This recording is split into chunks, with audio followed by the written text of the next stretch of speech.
ওয়ালা তাশরাবান্না খামরান ফাইন্নাহু রাসা কুল্লি ফাহিশা।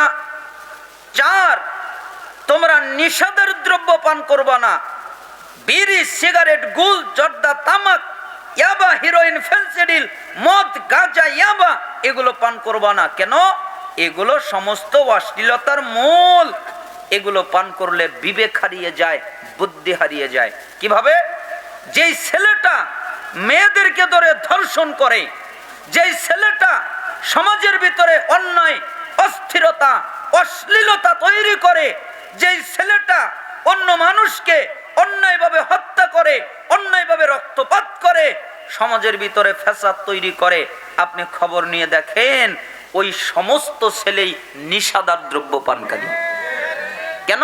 এই জন্য আর বিবেক নাই, আর বুদ্ধি নাই। মানে নিষাদার দ্রব্য পান করলে বিবেক থাকে না, বুদ্ধি থাকে না। একটা ঘটনা মনে পড়লো। আমি এই ঘটনাটা পড়েছি তারিখে দিমাশকে, মদিনাতুদ দিমাশক, 80 খণ্ডের একটা বই। আলহামদুলিল্লাহ আমার কাছে আছে, আমি পুরো 2 বার পড়েছি পুরাটা।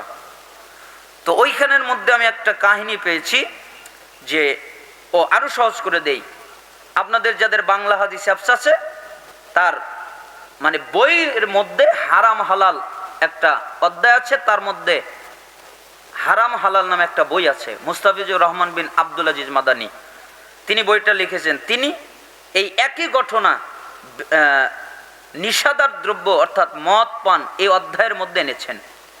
ঘটনাটা কি? যে একদিন মানে ওই এলাকার বাদশার কাছে শুধু এক বুজুর্গের প্রশংসা করা হয় যে এই বুজুর্গ অনেক ভালো, অনেক ভালো। তাহলে বাদশা বলেন, আচ্ছা ঠিক আছে, আমি তাহলে বুজুর্গকে পরীক্ষা করব, যদি পরীক্ষায় পাশ হয় তাহলে পুরস্কার দিব, আর যদি না হয় তিরস্কার করব। তাহলে সবাই বললেন পরীক্ষা করেন, সে পাশ করবে। আচ্ছা ঠিক আছে, পরীক্ষা করা যাক, তাকে নিয়ে আসো। আর তার কর্মচারীদেরকে বলা হলো, এই তোমরা একটা পতিতা জোগাড় করো, তোমরা একটা ছোট বাচ্চা জোগাড় করো, তোমরা 1 গ্লাস মদ একটা টেবিলের উপরে রাখো, 3টা এক সিরিয়ালে রাখো।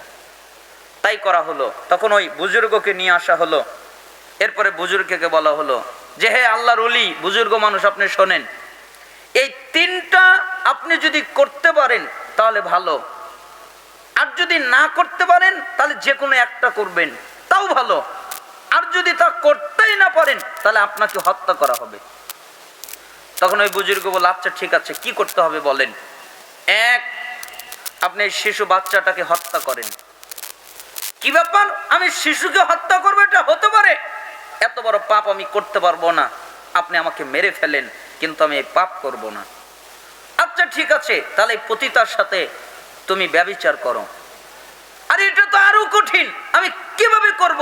আমি এই পাপ করতে পারবো না, আপনি আমাকে হত্যা করেন, তবু এই পাপ করব না। আচ্ছা ঠিক আছে, তাহলে তুমি এই 1 গ্লাস মদ খাও। 1 গ্লাস মদ কম, অনেক না? মানে ওরা তো 1 ডোক করে করে খায়, যারা খায় অল্প করে করে খায়, তাই না? বেশি খেলে তো বিবেক হারায়, তাহলে 1 গ্লাস তো অনেক। তাহলে তুমি মদটা পান করো। না, এটা হারাম, আমি তা পান করতে পারবো না। ও আচ্ছা, তাহলে তুমি কোনো কাজ করবা না? না, তাহলে কিন্তু তোমাকে হত্যা করা হবে। আচ্ছা ঠিক আছে, আপনি হত্যা করেন, কিন্তু আমি কোনো কাজ করব না। জল্লাদ, জি যাবো না, এই বুজুর্গটাকে ধরো, এরপরে বাঁধো, এরপরে পাথরের উপরে মাথা রাখো, এরপরে তরবারি দিয়ে তার দেহ থেকে মাথাটাকে ছিন্ন করে দাও। মানে এটা হলো জল্লাদকে আদেশ করলো, মানে এই কাজ করবে না কিন্তু আদেশ করছে। কিন্তু বুজুর্গ এবার উল্টে গেছে, আগ পর্যন্ত ইমান ঠিক ছিল, এবার উল্টে গেছে। না না না না না না, আমাকে হত্যা করিয়েন না, আমি যে কোনো একটা করছি। এবার সে দেখলো মানুষকে হত্যা করা কঠিন, জিনা করা কঠিন, তাহলে সহজটাই করি, মদ খাই।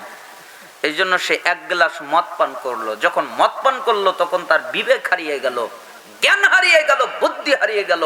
তখন তার পাশেই ছিল তরবারি, ওই তরবারি দিয়ে শিশু সন্তানটাকে হত্যা করলো, আর ওই মানুষের সামনে প্রকাশ্যে ওই পতিতার সাথে ব্যভিচার করলো।